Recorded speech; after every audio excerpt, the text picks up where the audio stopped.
Hello, hello, hello. Happy Monday or whatever day of the week it is for you. Welcome to the Bouch. We appreciate you guys listening. Appreciate you being here with us today. We have a special guest that we're excited about. Special guest. Yeah, a special Mario guest. and Luigi. It's a Mario. Damn, we starting early today. Okay. So first, I want to start with reading a review. If y'all have not left us a review, please do so. We love to read these at the beginning of episodes, especially if it was an episode that spoke to you or something important. And so shout out to Sobi. This episode was amazing. It touched on a lot of things I found myself doing both knowingly and unknowingly. I'm excited to put a lot of the suggestions you guys provided into action. Thank you both so much for touching on this topic. And he was talking about our I Apologize episode, saying that it was right on time. Right on time. Perfect timing. I thought that was a great episode, by the way. Oh my gosh. Thank you. Did you listen to it? I did. Did you experience that in real life? I absolutely did.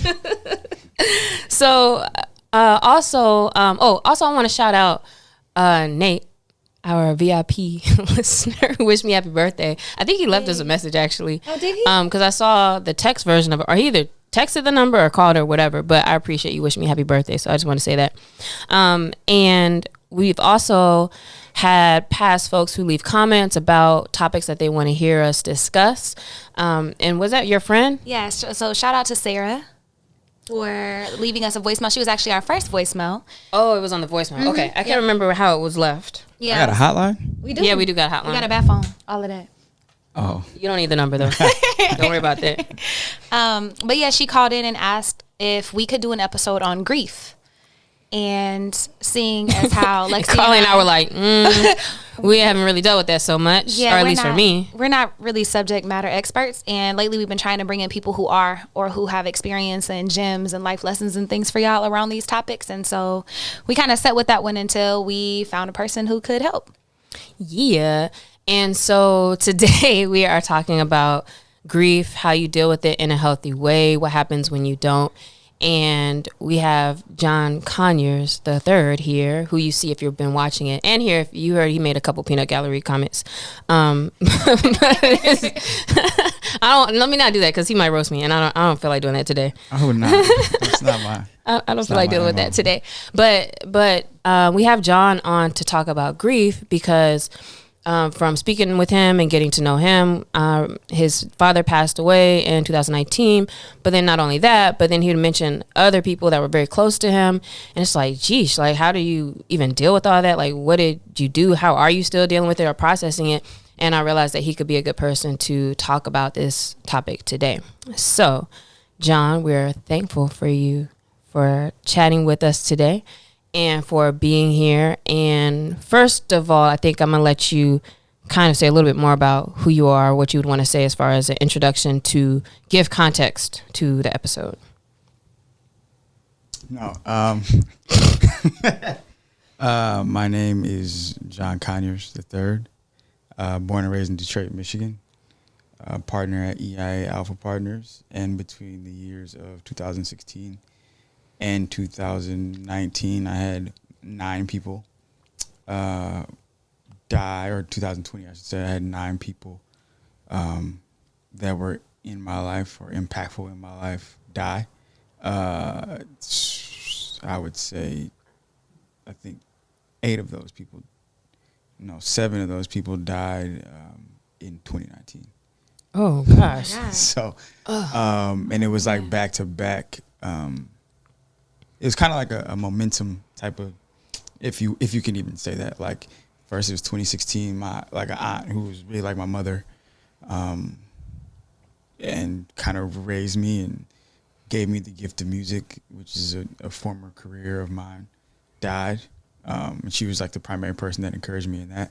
And then, a little over a year passes, and then another aunt who was also instrumental in my life and took care of me passed. And it was kind of cool for a little, like not cool, but when you have someone like 2 important people like that pass almost back to back, like I would say that a year is not really enough time to like digest like a very, very impactful and close relationship like that. And so it felt like by the time I had just kind of gotten used to like, okay, my aunt Galinda's not here, my aunt Rhonda passed, and then I'm dealing with that. And so then there was a little bit of time to kind of process both, and there were just so many things happening. Like I ended up running for Congress, so it wasn't that I had processed it, but I was like, my attention turned to other things. So I didn't really have like the time that you would normally take to process it.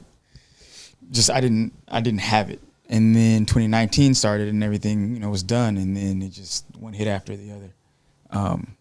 So it's a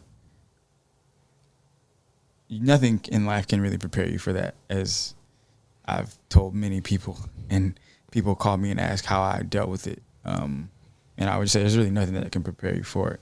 But I'll let you guys ask your questions before I just ramble. So would you say, though, that since 2016, you have been in a feeling of or been experiencing grief? Like it's an ongoing thing? I think 2020 was the year where I finally kind of took time for myself and took the time to really stop and process. Can I curse on this podcast? Yeah. All the shit. Like, I just took time to like really deal with all the shit that was happening. Like,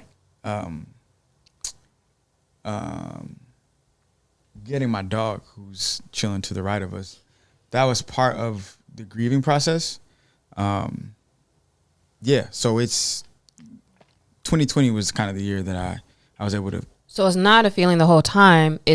Are you calling grieving when you're dealing with it head on?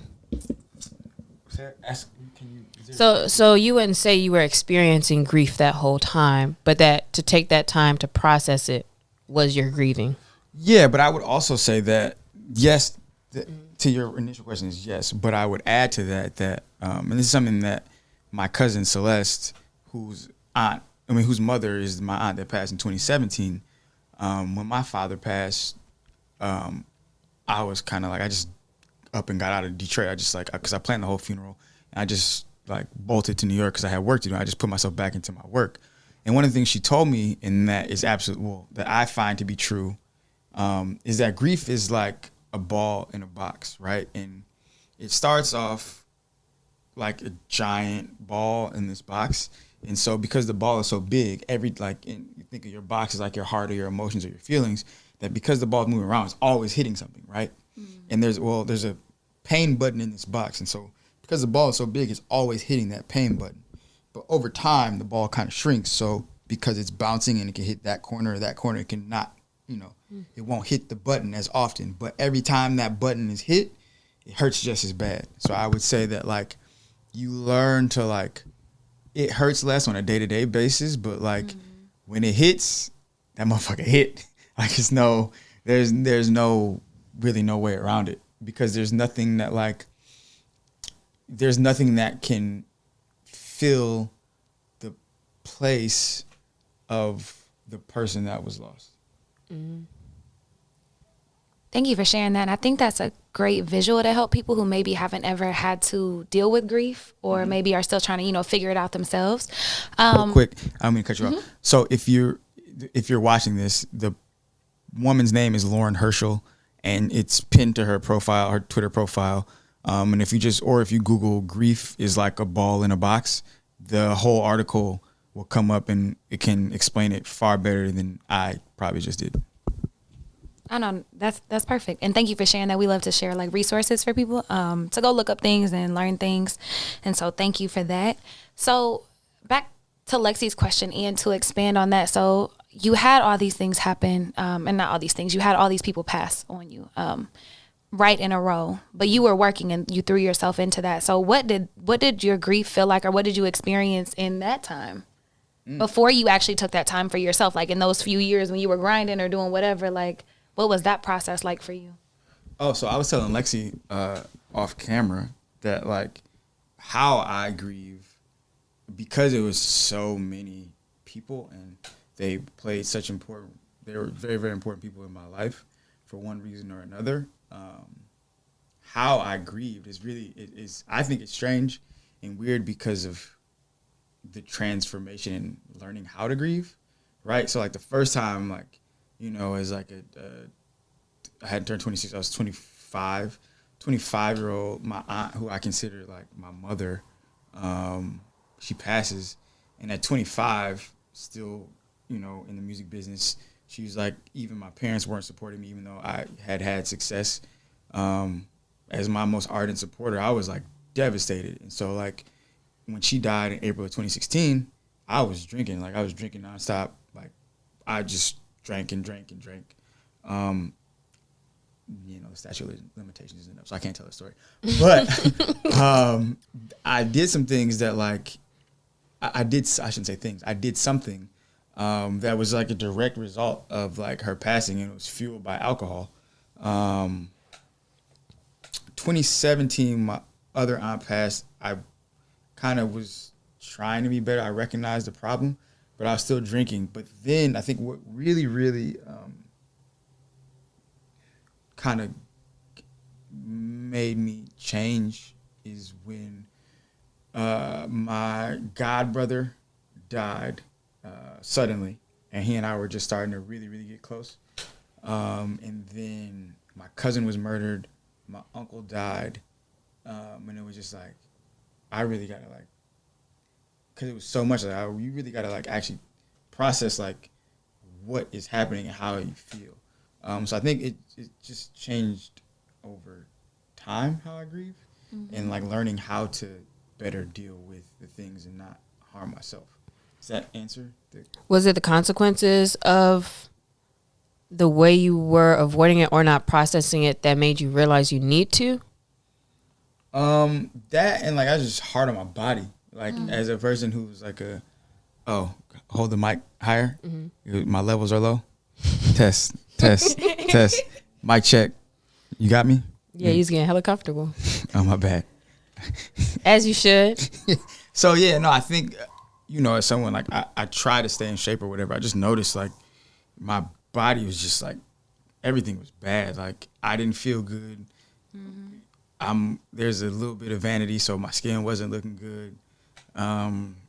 It was just, everything was just bad, and I didn't feel good. I didn't feel healthy. Yes, I just kind of like took a step back, and I started therapy, or like around it. Yeah, that was like, those are the main things. When you started therapy, did you already attribute the issues to the fact that you were losing all of these people, or is that something you had to like uncover and figure out? What do you mean? Like, did you already know, like, hey, the issue is I don't know how to deal with all of this loss around me? Or did that kind of come to something that you maybe learned, like, hey, you haven't processed it, or hey, maybe it's this or that? So I knew I wasn't. So I've been, full disclosure, I've been in and out of, I was a problem child. And so I was in, and I've been in and out of therapy since I was in like third grade. So you already knew what time it was. So, not that I knew what time it was as much as I just like, I knew that like what I was doing wasn't helping. I just knew like I was masking it. Like I wasn't really confronting the pain, right? Like one of my like close, like again, my cousin who was murdered. Not like knowing, when you know someone, and I'm from a place where like that is, people being murdered is a norm. Like I've seen people with my own eyes get murdered, and shot. So like it's not that was foreign to me as much as the person who was murdered, knowing who they were, and then knowing all the things behind what transpired was like hurtful because I knew the person. And it was like, okay, you really gotta like take some time, because like it's never gonna make sense to you. So you gotta like really, and if you don't take the time, like it's gonna come out sideways. And it was compounded by the fact that I think in 2017 I was also grieving like the end of a very tumultuous relationship, and recognizing that like I wanted to get back to a healthy place where I could be productive in a relationship and have a healthy relationship. And if all these things, if I don't deal with that and then not processing grief, all these things are going to come out in one way or the other, and it could come out sideways on one person. It could come out sideways in the world, somebody, like in the things that I do as semi-quasi public person. It could come out, you know, if someone asked me the wrong question the wrong way or the right question the wrong way, I could snap on them. And I just didn't feel like, based on the things that had happened in my life previously and the things that were being said about me, that I could afford to have that type of stuff happen. So I was just really focused on like doing what I could to control and be a better person, a healed person, if you will. I wanted to ask if grief is something you can be prepared for, but you already mentioned that it's not. Fuck no. So can you explain why it's not, especially when you think about with you, for example, your father was 90 years old, so he was able to live a very long life, and yet you still would feel unprepared at them departing. So can you talk about like why you can't be prepared for it then? Yeah, absolutely. So like, just real quick rundown on like me and my father's relationship. Around like very, very early in my life, my parents were married. So when I say around, I mean like day to day and involved. My parents were married my whole life. But like my dad's job, once I got to a certain age, then he was just very, very much so less present. And I ended up going to boarding school, which obviously if he's home, even if he's home, he's not present because I'm going to school in a different place. So I got to a place where like 17, 18, 19, like I couldn't tell you the last time I like saw my dad or like just how often we interacted. And so what was once like a semi-close relationship or like at least a productive one was like a non-existent one. And so I confronted him at like I think 19 or 20. And it was very much so not a productive conversation. And then I confronted him again maybe at 21. And it, you know, there was an apology. There was like, whatever, and bygones are bygones, and we got really, really close. But even as like a person who has a octogenarian father, you obviously you understand mortality. Like for me, mortality was very, very evident and real to me because of like I watch the news. I see this person who's 87 dies. Oh, damn, he's born the same year as my dad. Oh, this person, oh, he's just a year younger, a year older, whatever. But when you're foster, especially because we were rebuilding our relationship, our father-son relationship, and it was much less about father-son as much as it was about like we are just friends and we're just talking about life. And if I can give you advice, or we're talking what's going on with you, or hey, Dad, can you tell me about what's going on in Congress, like whatever. You can't prepare for death because it's not simply about like, even though obviously I knew my dad was going to die, and mentally, like when people ask me, are you sad about him being dead, or like, is that sad or you cry? I think for me, it was and even for my little brother, we talk about it. It's like, yo, he was 90 when he died. What more was he going to do? Like he was in Congress. He has all these accolades. He's done all these things. There's not, other than run for president of the United States, there's nothing my dad really could have done, like in terms of to add to his resume. It's much more so the relationship, right? I can't replace the wisdom or the timeliness of the things that my father would say, or his humor, or you can't replace that. And that's the thing that can't prepare you for. Like mentally, I was prepared. Like, oh, my dad's 90. Like I have to realize this is going to happen at some point. But like when it happens, like you can never prepare for the absence, especially when you like when you've, rebuilt and fostered a very, very close relationship. It's just nothing that you can do, no matter how much you try to do it mentally. And mentally, I'm there. It's like, oh, hey, there's nothing more you could do. Yeah. That makes sense. I've only had one person close to me pass, and it's my grandmother. And it was the same, like whenever Lexi asked a question, I was thinking, people are going to die and pass away, but you can't be prepared for what that void will feel like until it's actually there. It's like you don't know until you're there. That's absolutely it. And so, first of all, like that is so much. As someone who's only had one person, I've only had to grieve one person, and it was just such a tumultuous experience. It's like you never know, like you're talking about this ball in the box. You never know. One day you're gonna be crying, next day you're gonna be angry, next day you good, and you just kind of never know. Yeah, it's like some days like something will happen and I'll smile like, oh, my dad's dead, but like I'm happy because he gave me this thing, and now I can think of him in a happy place. Or other times, like I was just thinking about it yesterday. my dad's favorite artist was John Coltrane. So, and there's also a thing of like not beating yourself up over things that happen. Especially, I was a person that found my dad's body, took care of him, all the things. So like, we got to John Coltrane died in like the 60s or 70s or something like that. Yeah. So when he passed, like, how it was presented to me, that like, there's John Coltrane died. There's no more John Coltrane music. Fast forward to 2017 or 2018. I think they found some old reels of his music as he was like transitioning styles, an album called Both Directions at Once. And I got to share a new unheard John Coltrane album with me and my dad, right? That's like if Jay-Z dies tomorrow and they find something with my kid and me, I can like be like, oh damn, like you don't know nothing about this, young blood. But like I'm playing like my son like all these Jay-Z albums, and then 20 years later, after I told my son that this is all there is, there's more, and I get to share, me and him, like as I'm near the end of my life, we're able to share a new John Coltrane album together, and we both love it.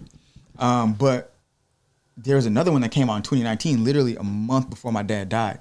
And so like I'm torn about whether I should listen to it or not, because like I don't get to share. It's like a oh damn, there's a new John Coltrane. I feel like I missed it. Like I could have shared that with my dad, but because I didn't, like I don't really want to listen to it because that'll just be there. I got all the John Coltrane that there is like Both Directions at Once and everything that me and him shared together, and that is just out there because it's like he gave me John Coltrane, so I don't really want to experience this thing without him. Mm-hmm. So it's just so many things that you can't really account for.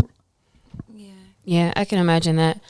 A question I would like for you to answer is, during any of this period where you were dealing with loss, is there anything that somebody said or did trying to help that was the wrong thing? As a person who hasn't really dealt with so much grief, I'm curious as to good ways and destructive ways of trying to comfort somebody else, or like trying to be there for somebody else, and what that looks like. It's a great question. I can't really answer that question. Because there's nobody that really did anything that wasn't helpful. I think what I would say to anyone or to everyone is that like, everyone processes grief differently, and death and loss, whatever.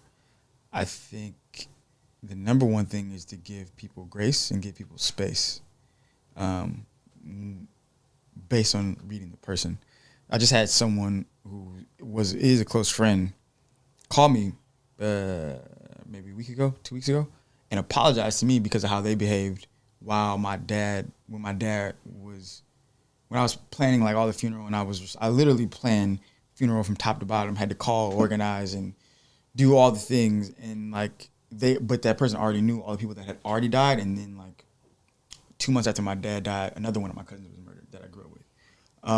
And she apologized because she was like, I didn't understand how you didn't have the capacity to just be available to me, to like I'm not trying to not talk to you. I don't have anything to say to you. Like, I'm literally trying to process, like, yeah, my dad just died, but then there's all these people that before him that I'm still like trying to process in my mind. And then like right after that, someone else died. And so I think the number one thing to do is just like be patient and be kind to people, because like you just don't know how it's affecting them and how they're getting through.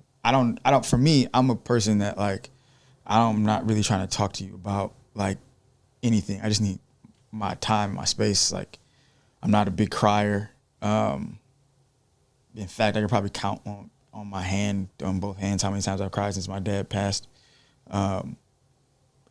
So that isn't the thing. I think it's just a matter of just assessing the person and trying to be what they need more than there's like a right or a wrong way. But the absolute wrong thing to do is like prioritize them communicating with you about what they're feeling. That's the fucking wrong thing to do. And that has happened to me. And that shit will like I don't think that me and this person, like, well, I'm not a vindictive person. So like I don't hold grudges for real, or I try not to, I should say. But our relationship will never be the same because they prioritize like me communicating with them about what was going on with me, or me making room in my life for them when I'm trying to process all this loss. Mm-hmm. And how do you balance though, especially when it's like family, you dealing with the grieving and being around like a mom, a brother, other people who also do feel it as well? Like how do you balance all that? Or is it not your not problem, but not your responsibility necessarily? Well, I think it's different, right? I think it depends on your family dynamic, right? I don't come from a family that's very communicative. So like me and my brother talk, but as far as like my mom, I think she had and has her own support system through when my father passed. So I was not really concerned with I'm just being frank, like I was not concerned with how she was processing, because I like, if you want to talk about like, if you want to use an analogy, I did this shit from the rooter to the tutor, if you will. So like I found my dad's body. I had to call my little brother, had to call my mother, I had to call my dad's younger brother, I had to call the coroner, I had to do all the things. I had to call the funeral home, I had to fucking pick out the casket, I had to call every celebrity that was gonna come speak at my dad's funeral. I had to go to the church to plan out everything. I had to make sure there was a list, like, okay, these are celebrities that are coming. This is where the politicians are gonna sit. This is where the celebrities are gonna sit. This is where, okay, all the people that are just from the city of Detroit, after we seat all the celebrities, whatever, they're gonna sit here. Okay, then we're gonna take this path to get to the cemetery. We got to make sure the military is there so they can do the 20, whatever the salute is that, my dad was a veteran. All these things. I had to pick out all of his outfits. Oh, I'm a Mason. My dad was a 33rd degree Mason. So I got to make sure I got to contact the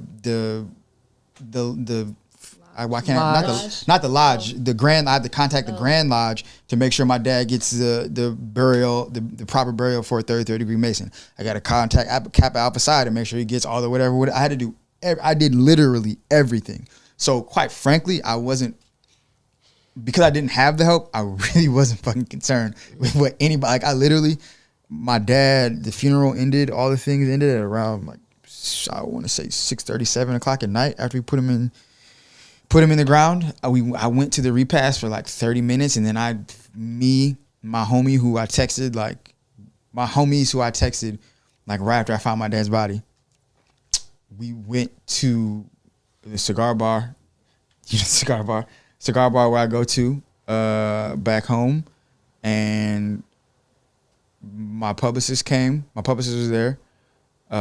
Both my cousins were there. I smoked cigars while we're at the table eating dinner and smoking cigars. I booked my flight to New York to go be in New York with my business partner and client, because I was like, yo, I'm about to like do something for me. And like, even though it probably wasn't the healthiest thing to do, I just had to get away from that environment. So I can't tell anybody how to do it. I would just say you have to do what's best for you, because ultimately, what will kill you and what can be very, very harmful and unhealthy is trying to be everything for everybody, and you're not taking time for yourself to cope with the shit that you're dealing with. And you can literally die from heartbreak. So I would say do what you need to do for yourself in a healthy and productive way. Yeah, I think that's so on point. And there is no right or wrong way. But like you said, you got to kind of focus on you and figure out whatever that is. If that is going to a cigar bar or going to therapy, was there anything else that was really helpful on your journey? Because you mentioned a little bit in the beginning, it was kind of self-destructive and you were trying to figure out how to deal with it. And then you noticed that and were like, okay, I can't keep living life like this. Started going to therapy. Was there anything else in like that phase that was really helpful for you for learning how to grieve or taking better care of yourself? Like resources you could give to listeners, like things they could maybe do if they're dealing with a similar situation. And even just ideas. You're like, nah, I did it wrong. Learn from me. No, I definitely did it wrong in the beginning. I think. But that's like natural though also, I would think. Yeah. No. Like for anybody to go through that. Yeah. So what's the best way to... I definitely did it wrong in the beginning. My bad, I didn't mean to knock the table. I did it wrong in the beginning, but I would say that the most important thing is just evaluating, trying to be self-critical. Like I'm a very self-critical person and try to, like, if I get it wrong, I'm happy to say I got it wrong, or not happy to say, but I'm willing to, and more than okay with being wrong, but and trying to course correct. And so I just saw how I was acting and how it was destructive, and it just wasn't beneficial to me and for where I was trying to be or who I was trying to be to the people I was trying to be that for, or to myself. And it was just a matter of making that tough decision to at least try something. And I think it's really, I don't know if this is not just about grief, but this is just about in general. You got to have people around you that want the best for you, and want to see you in a good place. That's also very helpful. There's people telling me when, like, yo, you're fucking up or you're wilding out. Like, part of it was like I went to so oh man. Yo, it is really crazy. So my oldest childhood friend, and I feel bad, I really gotta apologize to Uncle Hussein. At some point I gotta apologize. I gotta call him and apologize. My oldest childhood friend, his uncle invited us to a Floyd Mayweather watch party. And this is back when you could go outside and there wasn't a pandemic. And it was at a very wealthy and potential client of my hedge fund. And he was going to introduce us. And me and that person are not Uncle Hussein, but the potential client. We're still close. But I was still dealing with my aunt passing. I just dealt with a very traumatic breakup.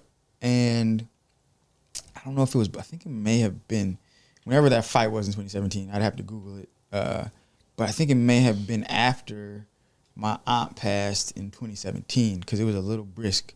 I remember the night being brisk. But we all went to this fight party. And when I say I was acting ass, I mean, like, I was like yelling, like I was yelling.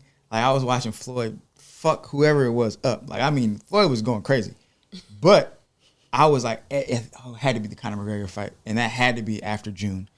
Because Floyd fights in like fall. So either was either spring or it was fall. Either way, Floyd was fucking Conor McGregor up.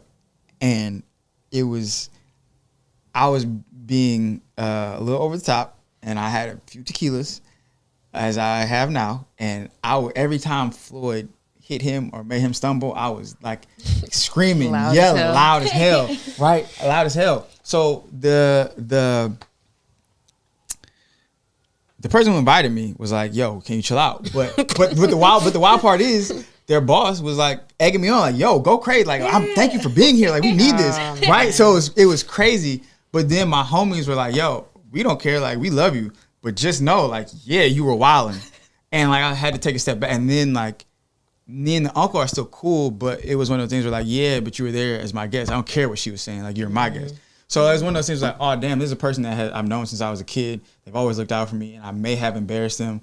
And it was just one of those things where, all right, so like I don't think I'm doing this. I don't think I'm handling all these things right. Like, it feels good because like I'm turned up and nobody's telling me anything, and I'm not causing any like real damage.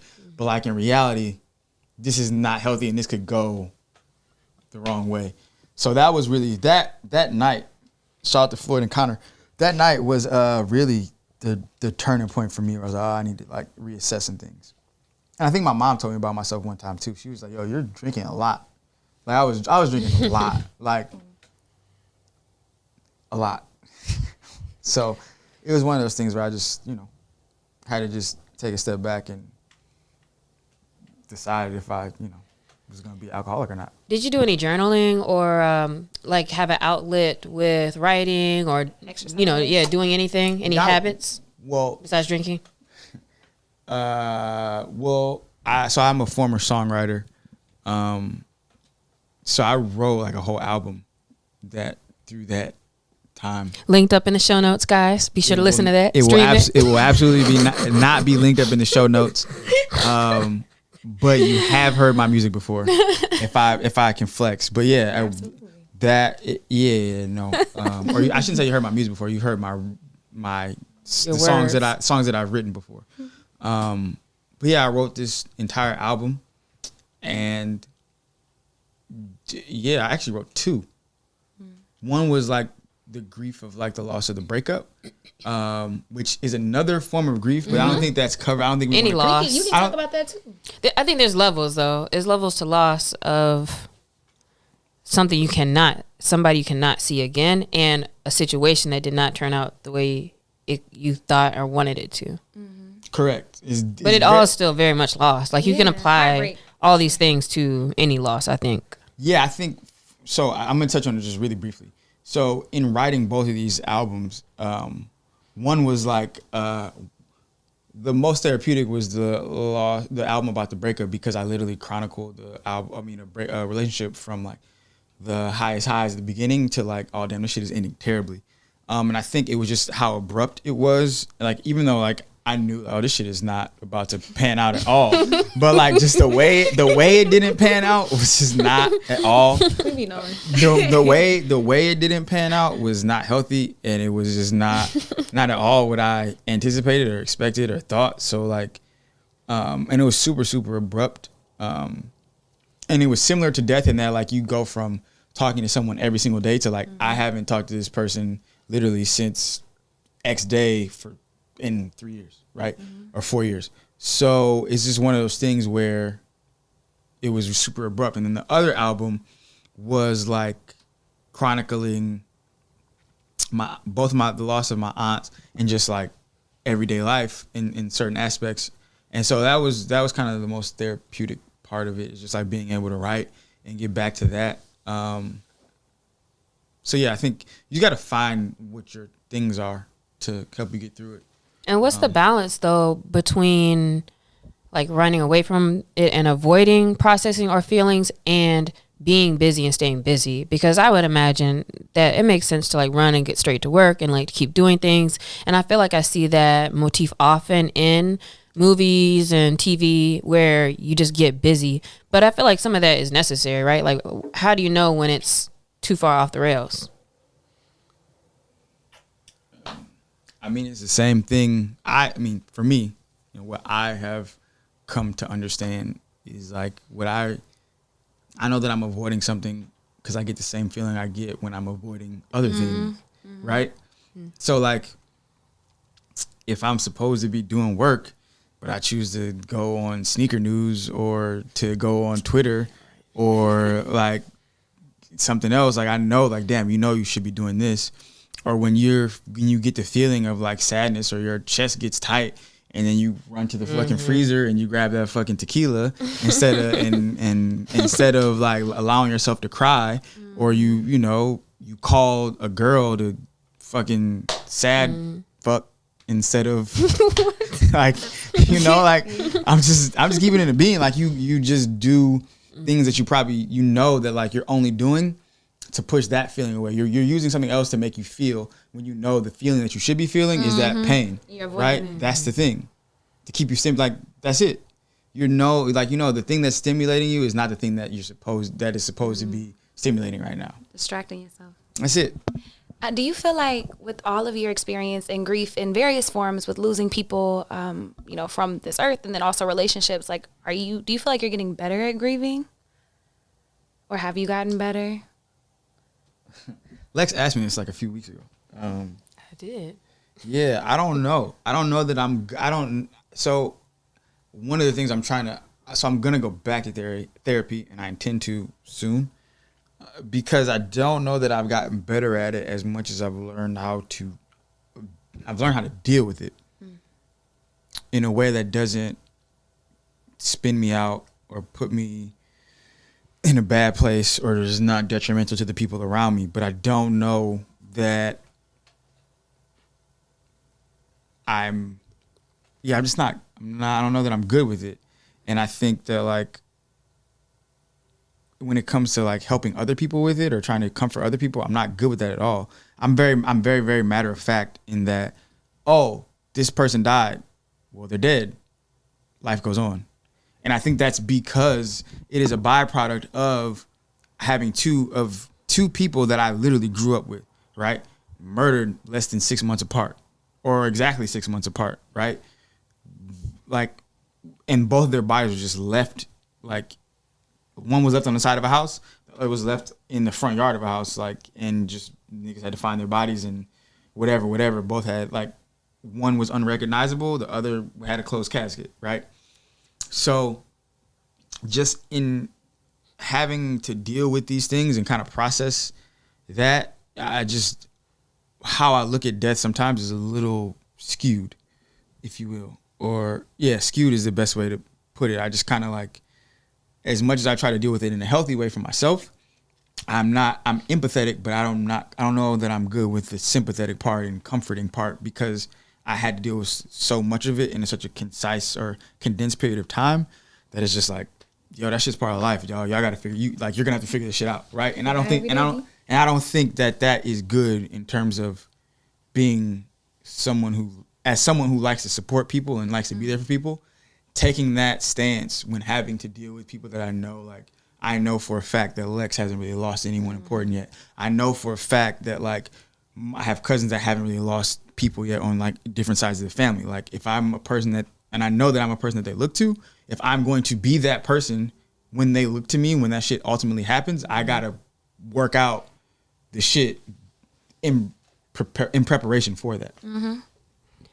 Forgive me if I'm kind of asking the same things in a different way, but what would you say is helpful for, let's say if we have a person who is like, they're still in that mode of like, I just want to be in my dark room, and, you know, like, because sure, like, things have helped, therapy, writing, whatever, but like, how do you like jump out of like, I need to do something, or like, you know, out of being in a very dark place, or getting unstuck maybe? Yeah, like how can you, or is that not something you can answer for somebody else, I guess? Yeah, you can't. How you get unstuck out of it? I don't think you can answer that for. I don't think you can answer that for anybody else. I think, that's just got to be that's a you thing. Mm. And there are times where, like, I was still be in a dark room. I was destructive. There are times when I was very, very destructive, even before people were dying. And then people died, and I fucking added fuel to the fire. And even in 2021 and 2020, there are things that I do that, like I'm aware of it because I wanted to be better, and I've done the work. They're like, oh, this is the behavior you're trying to get away from. But I think certain things are always going to be there, and until you're ready to confront those things and change them, I don't think there's anything that you can really. This is my perspective. I don't think there's anything you can do. I know people that, like, you know, I have a cousin who is like, his mom died when we were 7. I remember it like it was yesterday. We were on the way back from Chicago, and like, I knew my mom just screamed like, "When?" on the phone, because his dad called and obviously said like, "Oh, Carla died last night," or whatever. And then like I knew that we had left. We saw my aunt before we left, and then like I just knew. And then we got back to Detroit, went to his house, and whatever. So he still very much deals with things like he has a short fuse. He's not good with emotions. He's not good with talking about emotional things, and he gets very, very angry. And and he has 2 kids now, and there are certain things that like I recognize because like that's like my brother. We're born the same year. It's that you can directly trace his behavior and his emotional, I wouldn't say incapacity, because has capacity for it in certain aspects, but like the way he handles certain things, you can draw a straight line back to this thing. And so it has to be a choice, and you have to be, you know, self-reflective enough to want to be better, or try to be better, or try to not, I won't even say better, because he's not a bad person at all, but try to work out the things that hinder you from being like fully developed in certain areas. Like those triggers and wounds. Correct. Well, sorry for being long-winded. That trigger is so much better fits for every day. Than all that shit that I just said. I mean, but you put the words to it from the lived experience, right? Like I can read an article and say, yeah, you're gonna get triggered, but it's like, no, you have all these life experiences, and that's a very real side effect of having things happen to us, whether relationships, whether losing people that we can't control. And you can't control your triggers, you can't control your wounds, you can't control days when you might be sad or be stuck in that room, or, you know, setting shit on fire, whatever, figuratively, literally, like all those things. And I think there is no right or wrong way to deal with grief. But the thing that you said the most that stuck out to me is like, you can't self-destruct. Like, you have to make sure you're doing whatever that looks like to try to not like burn yourself to the ground with everything else. Yeah. Oh, let me add this. Agree. Yes. But I would add, so like Thursday, there's a video of my dad that I was just scrolling through my phone, and like, it was just like a video of him saying some shit. I don't know. But it was very like, it was timely because I'm dealing with some things with this company that I'm a partner at. And I would say that as you're dealing with self-destructive things and trying to work things out, or even if you're not dealing with self-destructive things, I think part of grief is honoring the relationship and like allowing yourself to feel all of the things. So a lot of times, like when I was younger, because death has been it's very, very weird. Like, I remember where I was when, like, you know, one of my cousins committed suicide when I was like 13, and he was like a big brother to me, the cousin I just told you about, and another one of my cousins. And the best thing to do, you know, because you're gonna feel the pain, is just cry. Like, sometimes you just gotta let that shit out. And part of honoring the relationship and the importance of the person is allowing yourself to feel and allowing yourself to be hurt, because again, there is no, like, I can never replace like I know everybody thinks their dad is like super wise and knows the shit.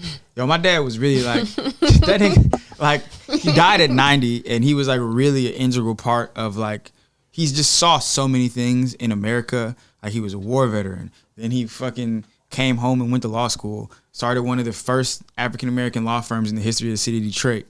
He's just a pioneer for so many things. Like, he co-founded, like, he did so much. And so, like, I don't know if I can't say that is the reason why he was like this old sage nigga in my life, but like, I haven't spoken to a person as wise or as like timely as my father when I ask and need insight.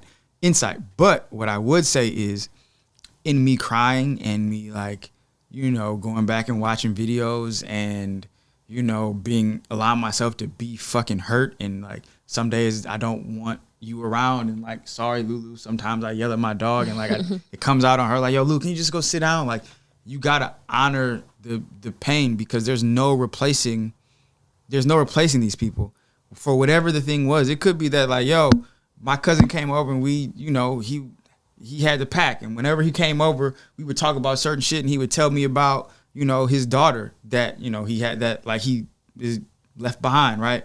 And tell me about what's going on with her, and like all these things that are going on with his mom, right? I'm never gonna get those conversations back. And like, I don't know his baby mama like that. So like, me feeling a sense of connection to him, like, and to her, came through him. And so like, those are things that you just can't get back. And so because of that, like, whatever happens, sorry to be long-winded again, but you just gotta honor the feeling and the things, and like, it's gonna hurt less. The more you honor it, it's gonna hurt less. But the more you try to push it away and like avoid it, it becomes like almost like this elephant in the room, and it weighs on you. So I think that's actually an appropriate place to end it, because essentially it summarizes all of this in that, like, honor your feelings, honor, you know, how you feel about the person or about the loss. And before we go, we want to acknowledge you, John Conyers III, for being here with us, for still being here on the earth, for having dealt with so much in a way that allows you to have something to give back to others and to empathize with. And I think that's very valuable. I learned some things, and I'm over here feeling kind of scared thinking about death, which is terrible. But I feel like a lot of people will be able to identify, and I feel like this is one of those things where everybody would have their own kind of story. So for those who are listening, Sarah, hopefully she listened to this one. I'm interested in what your thoughts are about what John has said. If you agree, like, what was something that worked for you, what didn't, like what your journey looks like. When you guys comment on YouTube or the post on the site or Instagram or wherever, we definitely look forward to kind of hearing your thoughts on the topic as well. Yeah, and things that you have dealt with and that might have helped and could help other people. Again, thank you, John, for sharing. Of course. Yeah, rehashing that or, these lived experiences. Can't imagine it's easy, but there is so much insight in what you were talking about and so much value. So also, John, we always do like a shout out at the end where we shout out like a friend or people we know or something cool that's happening. And so with you being a guest, we want to just give you an opportunity if there is like anything you want to talk about that you have going on, there's places where people can reach out to you or about what, or if you don't want them to, holler at them on LinkedIn, like whatever it is. I be pressing LinkedIn on people. Yeah, do it. Yo, hit them on LinkedIn. But no, like give your spiel if there's anything that you want to direct people to. Direct. I wish I would have. I didn't prep you for that. My bad. You didn't prep me for that part. Well, I mean, yeah, we shouting you out. It might just be check out the company. I don't know. Yeah. So have I talked about that? I didn't say anything about that. No, you can. You Yeah. can say whatever you want though. I'm trying to be quick because I'll be long with it. So, again, I'm John Conyers III from Detroit, Michigan. And I'm a partner at the first minority-owned hedge fund in the history of the city of Detroit, and the first quantitative fund in the state, or the only quantitative fund in the state of Michigan. So if you have interest in finance, you want to talk through some things. What's the name of it? It's I didn't say that. What the it's like, yeah, what's going on? See, this is not my thing anymore. I'll be chilling. EIA Alpha Partners, EIA Alpha on Twitter and Instagram. Yeah, holler at me, holler at us. I'm around. Holler at you how? Email, social media. Yeah, what you wanna Social media. Don't email me. Which Do social not. media? Yeah, which of the burner accounts shall they find you? I don't have burner accounts. I have all my social medias are the same. Mr. Conyers, all spelled out. MISTER Conyers, CONYERS. I'm sure they'll tag me on their college on Barley's Bouch. There you go. But yeah, it's your boy. Holla at me. And we don't have. Why we didn't think of a question? Can I put you on the spot? Ask a question. Yeah. So here's my question. Here's our question of the week. John Conyers III. What piece of advice or wisdom do you most look forward to passing along to your children? It's not that deep. That's it? Yo, no. What's crazy is what's crazy is so that situation I told you about that we talked about on the podcast with the grief of a relationship. My dad literally. Oh man. So my dad was a legend in his time, and especially in his prime, and so I was just asking for some relationship advice, and he just let me talk through the whole thing. And the conclusion I came to was that it's never that deep. And he was like, yes, that's correct. He was like, yes. He literally said, like, I was talking. I was like, what about this and this? It's just that it's not that deep. And he was like, yeah. Yeah. He's like, yeah. All the way to he was like, yes. But I feel like it takes seeing a lot of things to like recognize that. Just like if you could think back to everybody remembers their like high school, like a sweetheart, like when shit happened, it was like deep, like yeah, that was the end of the world. And like the longer you go and the more you deal with things, it's just like yeah. But he took that approach. But so I think that's hard to teach. But I've applied. But he never told me that, and I've applied that to since that moment. We were riding on 7 Mile Road, riding down 7 Mile. I forget where we were going. But since I got that advice, I've applied that to literally everything. And been winning ever since. What the? I can't even. Detachment, I guess. It's not even detachment. It's like, it's not that I don't care, but it's like, all right, but it's not that deep. Because if it's supposed to happen, anything that's supposed to happen is gonna happen, and good or bad. And so once it happens, whatever happens, let that shit happen and move on, and appreciate the things for what they are. And I literally, this is a man that I never like. The one time he got mad at me, I think I was 5 or 7 years old. Wasn't focused on my homework. This nigga slapped me across the face. I'm sorry. And, and I never see him even scowl. I'm thinking about like a slap. He had scowl. He like popped me like pow. Open hand. Because my dad was like, listen, you gotta understand, my dad and MLK were like best friends, like literally best friends. And he was not nonviolent. But so he was like, this nigga was a nonviolent. Then somehow I got slapped across the face. And I was like, if I made this nonviolent ass nigga slap me across the face, I must have been doing something wrong. I never want to see this again. So like, I always just stayed in line ever since then. So like, but yeah, so that's why listen to all of most of his advice. So I tried to at least. So yeah, it's not that deep. Is what I would tell everybody in the world. That shit is never that deep. That's good. I bang with that. Lexi, what about you? I couldn't get out fast enough. So. What kids? But for any youth in my life, or my kids, maybe. There you go. What advice would you give? Somebody gonna have kids. I think something that I would want passed along or to explain would be something around like putting yourself first and like being clear on you and putting that above most things. Yes, Jesus. Yeah, I was about to say that's pretty much the same. Like not being a people pleaser, not just being a people pleaser, but like just you are the one who matters in your life. So put yourself first. Yes, Jesus. Yeah, I was gonna say love yourself first. Find out what brings you joy. Find out what you're passionate about. Find out what you care about. Do those things. Yeah, to do that, you got to know how to validate yourself. Yeah, absolutely, which is an important topic. Which is our next week's topic. Hey, y'all want me back for that one? Because I can definitely speak to that. I'm just talking shit. Yeah, we're not about to do a part 2 of John Conyers. Don't worry about that, listeners. You won't have to hear him again. No, sorry. We're just giving him a hard time. Damn, haters. I love that you were here to talk about this stuff. So thank you again, John Con. We appreciate you. Lulu, you want to say anything? Lulu is his dog who's here. She's just chilling in the stew. Chilling on the Bouch. Yeah, so thank you. We'll see you again next week. Dan, can we end this the right way? We still on the podcast, Carlie. She taking pictures and I'm going to post it on social media. Thanks, okay. Lulu. Damn, chill. We talking about a dog they can't even see because your phone don't went out. Right. But anyway, Lulu. thank y'all for joining this us. Picture right there. Let it stream. See y'all next week. Bye. Bye. Lulu.